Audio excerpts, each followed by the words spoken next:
Welcome back to the video. Today we're going to talk about exchanges. I made this video before, but I'm going to make it again. This is part of the class routine. Let's talk about it. Let's get it.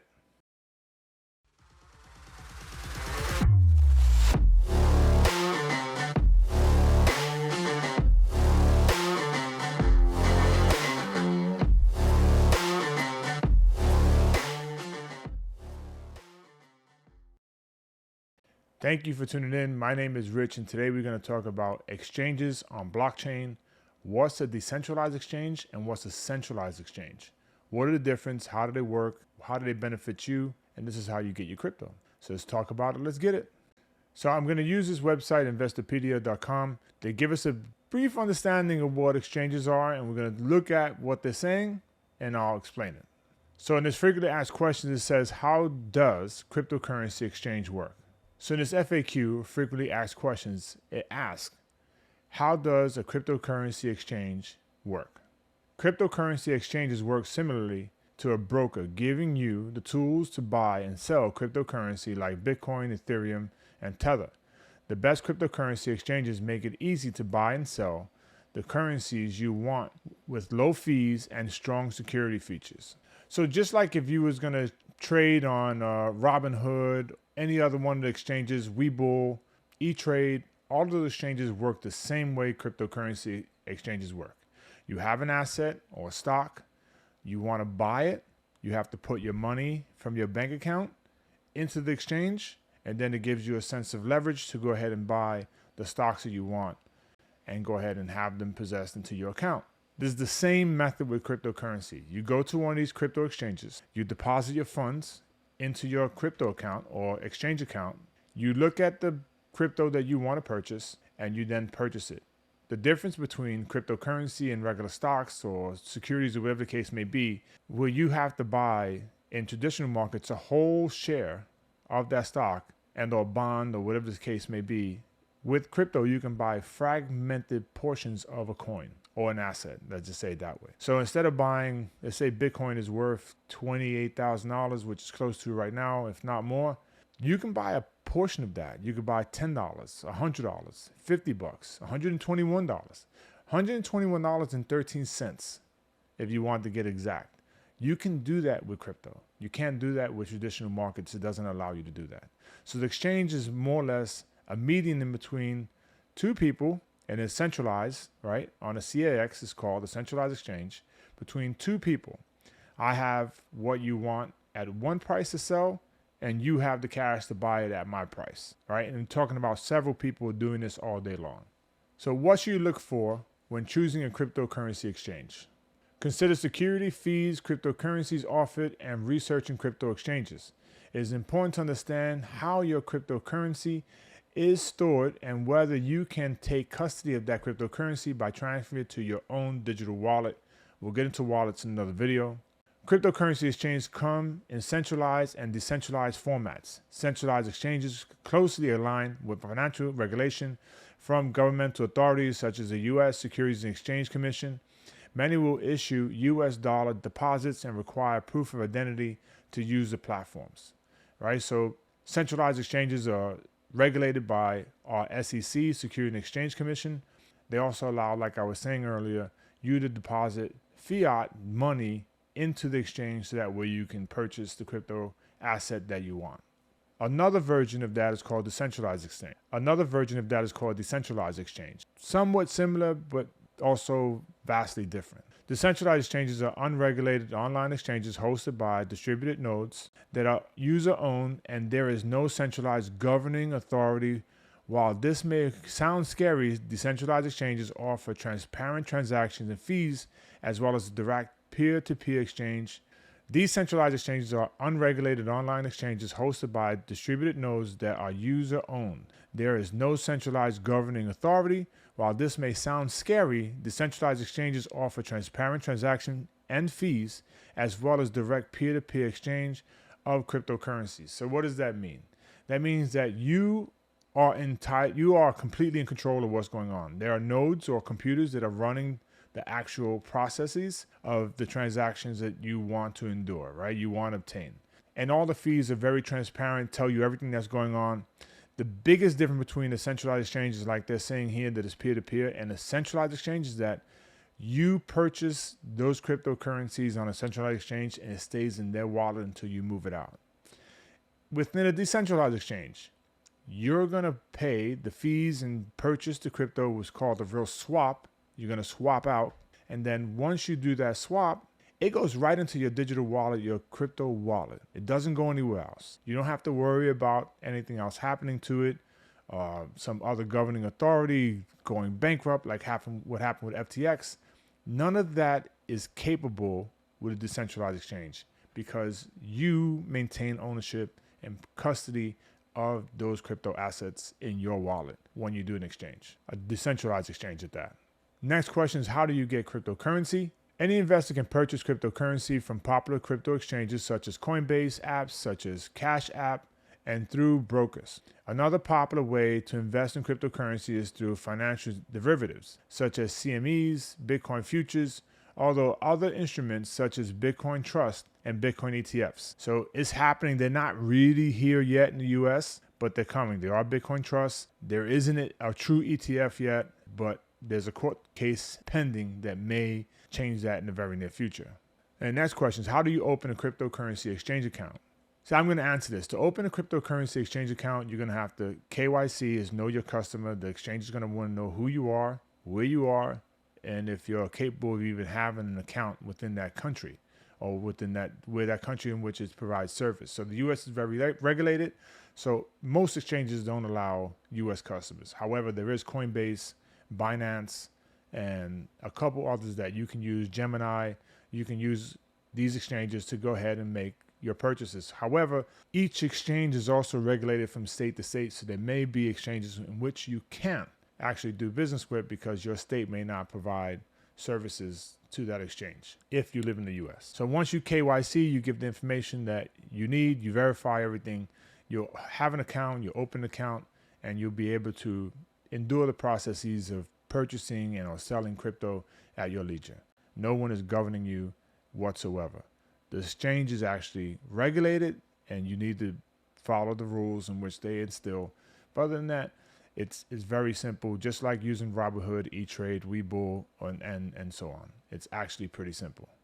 And then the last question is, what are the most popular cryptocurrencies? Bitcoin is by far the most popular cryptocurrency, followed by cryptocurrencies such as Ethereum, Binance Coin, Solana, and Cardano. Cardano made it on the list for Investoperia, this mentioned, which is actually pretty huge because Cardano was getting so much FUD over the years from so many different outlets, but it's there. Cardano is a major cryptocurrency and will be vastly implemented in a lot of what we do day to day in the very near future. I know I say that a lot, but it is true. We're going to have so much going on in the next 5 to 10 years that is going to be amazing. Cardano is definitely crypto 3.0. So is Solana.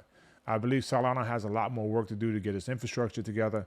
But however, the most popular cryptocurrencies right now are Bitcoin, Ethereum, Binance Smart Chain, Binance Coin, 100%. Solana is definitely very popular, and Cardano is right behind them all the way. I think it's 10 times more popular than Binance Smart Chain and or Solana. We just need more functionality in Cardano. So this is a wonderful article made by Ergo. Pits centralized exchanges versus decentralized exchanges. The abbreviation is CEX for centralized exchange and is DEX for decentralized exchange. So this article goes into what's the difference between the two, and we'll take a look. So when you're trying to choose which exchange you want to be part of, it's really a matter of preferences. Do you want to KYC or do you don't want to KYC? Each blockchain independently has their own DEX. Not every blockchain are intercompatible with each blockchain. So if you're on Ethereum has its own DEX system, right? Cardano has its own DEX system. Solana has its own DEX system. Avalanche has its own DEX. All of these platforms have their own decentralized exchanges because their platform blockchain are unique to them and them only, to that ecosystem. So you have to be mindful of that as well. They're not interoperable yet.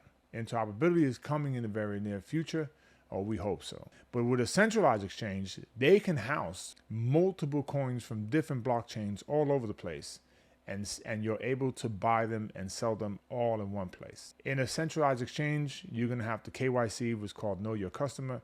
That means you're going to have to ID yourself, let them know who your firstborn was, and so on. I'm cracking a joke. But you have to give them a ton of information because the fraud department and money laundering laws require it. So you're required to do that. You have to ID yourself, address, name, telephone number, social security in the US. Those identifying markers you have to give them, or whatever identifying markers that you have to give based on your country to identify you and deter fraud and or money laundering. So really briefly, we'll go back over what a centralized exchange is. A centralized exchange is an exchange governed by a body of people, and they control the exchange itself. It's centralized. They have ownership. It's just like your bank and or your grocery store or any company that you deal with. Those are centralized organizations that are governed and run by people. All right, there's an ownership of people. They run it, they govern it, they tell you how they want processes to happen, and you follow those rules. And if you follow the rules, you open an account with them, you identify yourself, and so on. And with a centralized exchange, this might be a little bit too much. To place orders to sell and or buy, they have what's called order books. And these order books have a range in which people want to buy a certain asset, and then there's a range in where people are selling a certain asset. So some people are in between the low end and the high end, and then on both ends of the spectrum, buy and or sell. And if you look at centralized exchanges at their order books, there's one side that's green, that's going to be the buy side, and there's one side that's red, that's going to be the sell side, right? It's always marked red because those numbers can depreciate the value or inflate the value, but the buy side is where the money's at, and those are the ones who can inflate the price or try and bring it down. But it's more likely that the red side would always bring the green side red down or the price down because they can do what's called dumping, and then if they dump in the market, it lowers the price and it combats the ability for the price to go higher.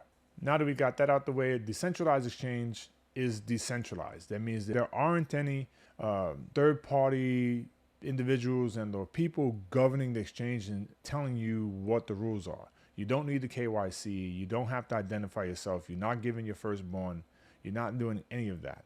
And the decentralized exchange is you, your wallet, and the exchange. So in these exchanges and how they work, there's pools that are set up by individuals where they put what's called liquidity into the pool. So they would put in the main asset. If it was Ethereum, if it was an Ethereum-based project, it'd be Ethereum and then the coin, right? The native coin to that blockchain, whatever it can be. We can say it's we'll deal with Uniswap. So there'll be a Uniswap and Ethereum pair, and then if there's other coins that are in that ecosystem, it'll also be Ethereum and that coin as a pair to equate the same value or the value system in which they set forth in the pool. Now the pools and way they work is this. The price raises and or lowers depending on the volume of Ethereum versus the coin or the coin versus Ethereum. So if there's more coins of the third party, let's say it was Uniswap, there's more Uniswap coins that overwhelm the price of Ethereum, then the price of that coin lowers drastically. And it's the opposite. If we deplete the coins and there's more Ethereum inside that pool, then the price of that pool's coin goes up because there's more of the base layer coin inside them and the scarcity of that coin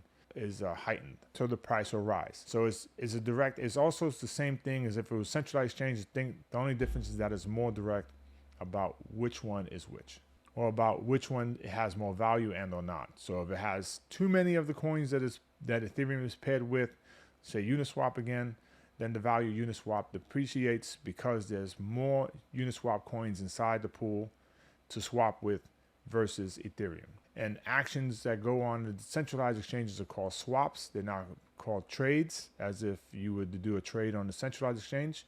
And on a DEX, it's called a swap. You're swapping your Ethereum in the case for the coin. So say Cardano, since Cardano is a little bit more easier to deal with. You would take your ADA and go ahead and purchase World Mobile Token and swap out World Mobile Token and have that sit there and go right into your wallet. All right, you'll trade that out, swap out. So if there was more World Mobile Tokens into the pool that overwhelmed the price of ADA, then the World Mobile Token price would be paired at a lesser value than ADA completely.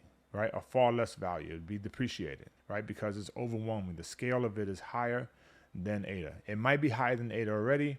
However, it can continue to rise and lower its value because there's more of those tokens within the pool. Those same kind of things happen with centralized exchanges as well, just not as simple. So once you do these swaps, those coins, once transaction goes through, it goes from the exchange in which it's pooled in right into your wallet. And now you have ownership and custody of those tokens versus a centralized exchange where the custody coins stay custodied with the centralized exchange until you move them off, if they give you that ability to do so. Pros and cons of a centralized exchange and decentralized exchange, right? Liquidity. I'm going to read this out. Centralized exchanges generally administer market-making services. This means that they provide both buying and selling liquidity for users to exchange the tokens and coins. In DeFi, not every liquidity pool is substantial, so users can face high slippage due to lack of liquidity. Slippage is a term used to define the difference between expected price and trade. In DeFi, not every liquidity pool is substantial, so users can face high slippage.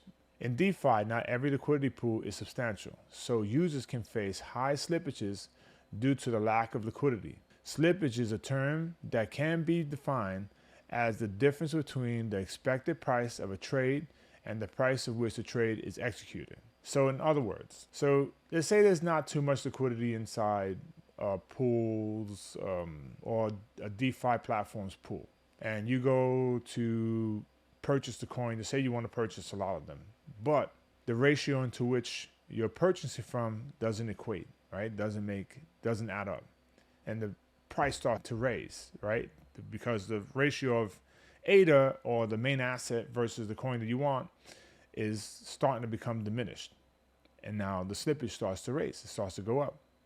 Or the price starts to go up, right? Because the offset.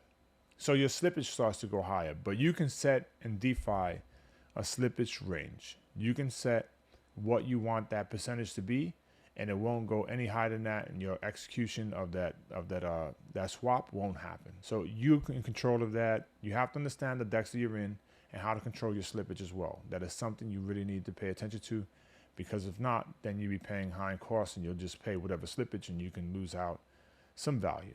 Power of centralized structure. Centralized exchanges are faster by design because funds do not need to be moved across the blockchain.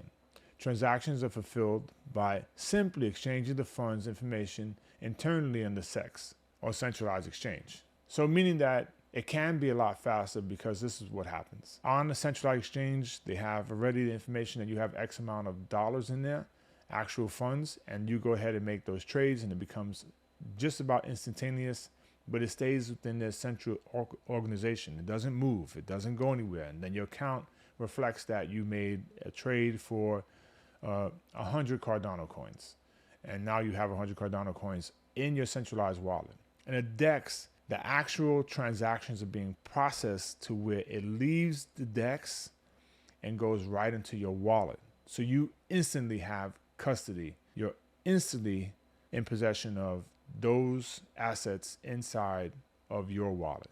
On a centralized exchange, you don't have that luxury at all. It is faster, but you don't have that luxury. Therefore, a centralized entity can provide faster transactions. With a centralized exchange, one does not need to worry about losing access to their assets if they lose login passwords. In the instance, users can easily request password reset from a centralized exchange. However, if an individual loses their private keys in their private crypto wallet, the assets cannot be recovered. So this is true.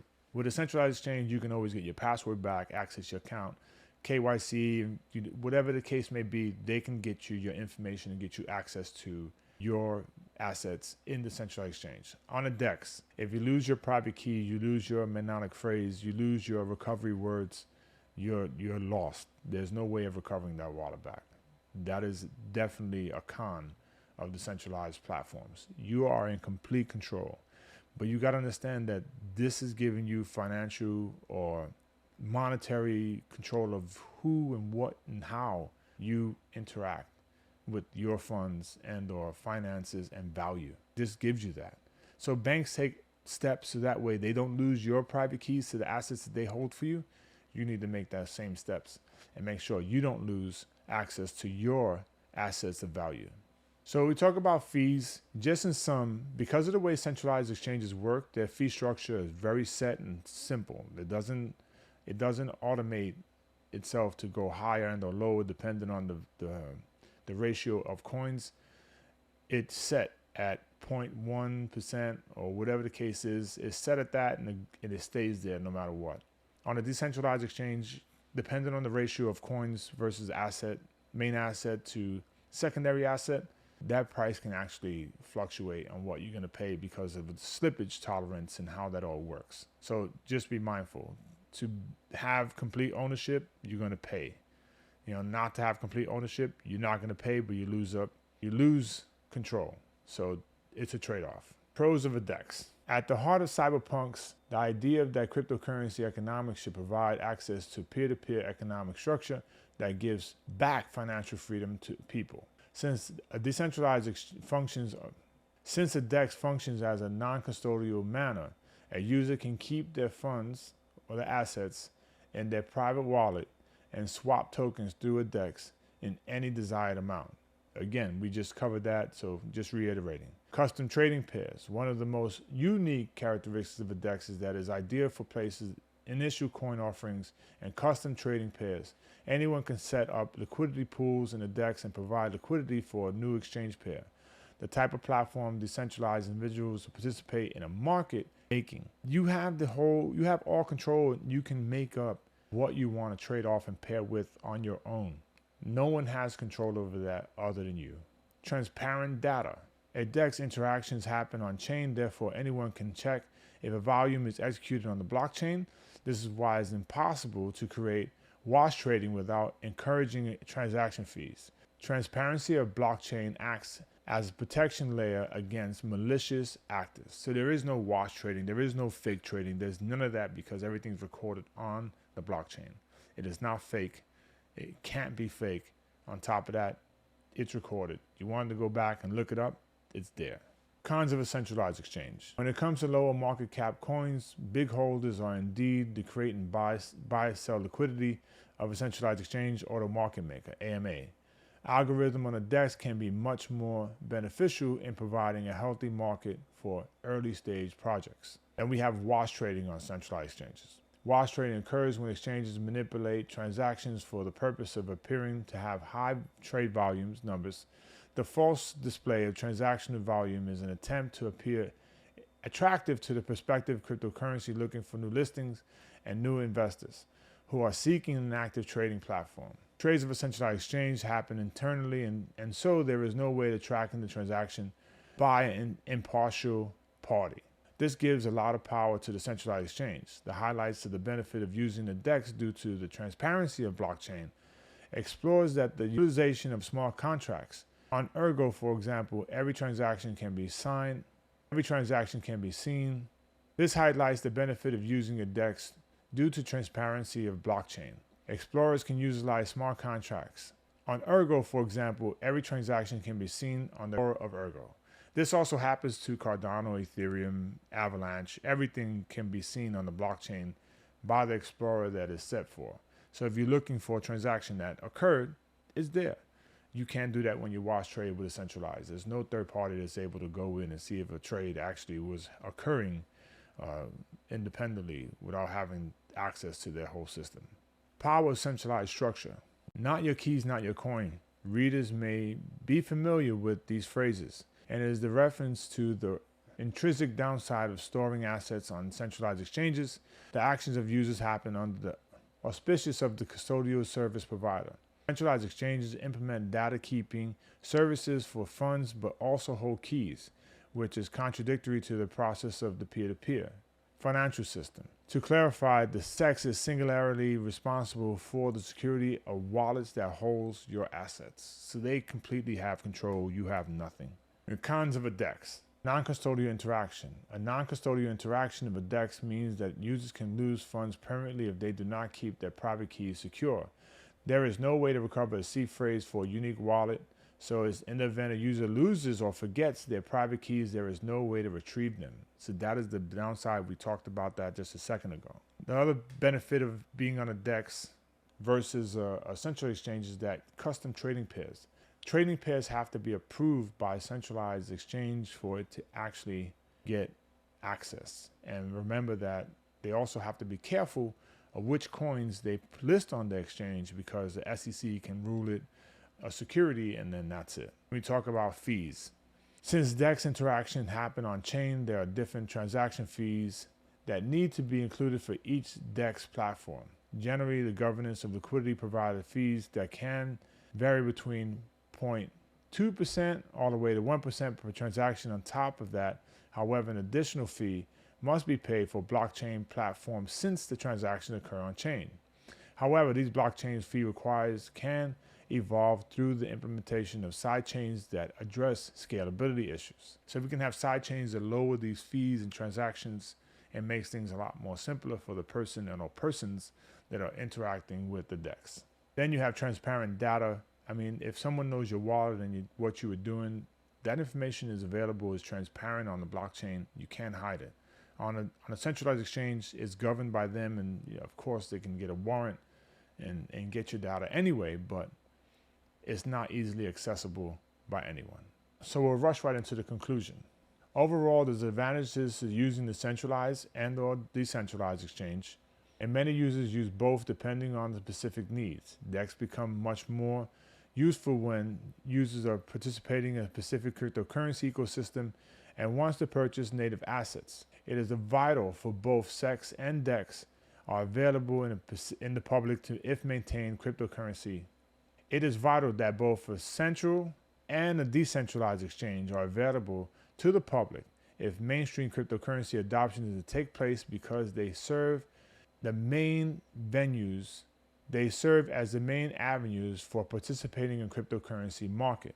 It is imperative that one does ample research about a centralized exchange platform that they are using to ensure that their funds are in a safe place. It is also important to note that sufficient research into any native asset on a respective blockchain should be carried out before swapping coins for a native asset. So in other words, you want to make sure that you do your due diligence when you're on a centralized exchange, because there's no way they control everything, right? We had several of these exchanges go under. The biggest one was FTX. And with a decentralized exchange, you want to make sure that the asset that you want to buy is actually, or swap out for, is actually real, and that they're not looking to screw you over and do a rug pull, which we'll get into another video. It just means that, like what a rug pull means, they pull the rug out from underneath you. You're not prepared for them to do what they're about to do, and they take a ton of coins, they dump it into the DEX to liquidate the main coin, which can be any main asset, ADA, Ethereum, Avalanche, and Binance Coin. So there are many different centralized exchanges you could take part in. One is Coinbase. It is very well-known exchange, has been around, never suffered any hacks, any problems whatsoever. The next exchange, if you're in the US, and it's Binance.us, you can use this exchange. Also very well-known, safe exchange. Then you always have Binance.com if you're international, but in the US, Binance US is the exchange. Then another well-known exchange is also KuCoin. KuCoin is a well-established exchange. They do KYC, but they give you an opportunity to have limited functionality of the exchange. If you want to use this, you can. It also opens the doors to other avenues or access to coins, which is not readily accessible everywhere, especially in the US. Then for DEX, Ethereum has Uniswap. And as you can see, it wants to pair you Ethereum to whatever coin. If you wanted to get Aave, you have one Ethereum. It's going to run through, exactly, give you all the fees and breaks all the fees down to you on what it would cost you and how many Aave coins you would get for one Ethereum. And the price equivalent. Show you pools. You have to connect your wallet. Connect. Now it's connected and it shows you the options for pools. It gives you governance to vote. And for Cardano, Cardano has two main DEX platforms. There are actually a couple, but my two favorites are MinSwap and Wing Riders. And if you enter the app, This one is similar to how Uniswap is and gives you the opportunity. Other than that, it gives you better functionality when it comes to the pools and liquidity, gaining, farming. MinSwap also does the same thing if you launch the app. MinSwap is a little bit more informative the way it starts out, but you can add liquidity, go straight to trading. It gives you a lot more graphs, what's going on, select the coin you want. It does the same thing as Uniswap, shows you how many you would get and all the fees you're going to pay. So you have access to decentralized platforms as well as centralized platform depending on the ecosystem in which you want to be involved in. So we're going to need centralized platforms no matter what. Centralized services is going to give you the gateway to get into blockchain and take advantage of what's here. Decentralized services is going to give you the accessibility to access other platforms, other coins that you're not going to get on a centralized service. It's not going to happen. So we need the best of both worlds, and you can always track and do your taxes off of either one. Is not a problem. So both are viable. They both have their pros and cons. Not one is better than the other. They're both kind of equally the same. At some point in time, I think decentralized services will have fiat gateway on-ramps that will come in the near future. Let's give it some time and see what happens. So again, my name is Rich. Thank you for watching this video all the way to the end. Class 105, we talked about exchanges. I hope it was a little bit clearer to you what exchanges are, how they work, the difference between central and decentralized exchanges. If you like the content, hit that like button. If you want to get notified every time I make a video, hit that bell notification. Support your boy and subscribe to the channel. Get the word out there. Black Star, we are the light in the darkness. Peace.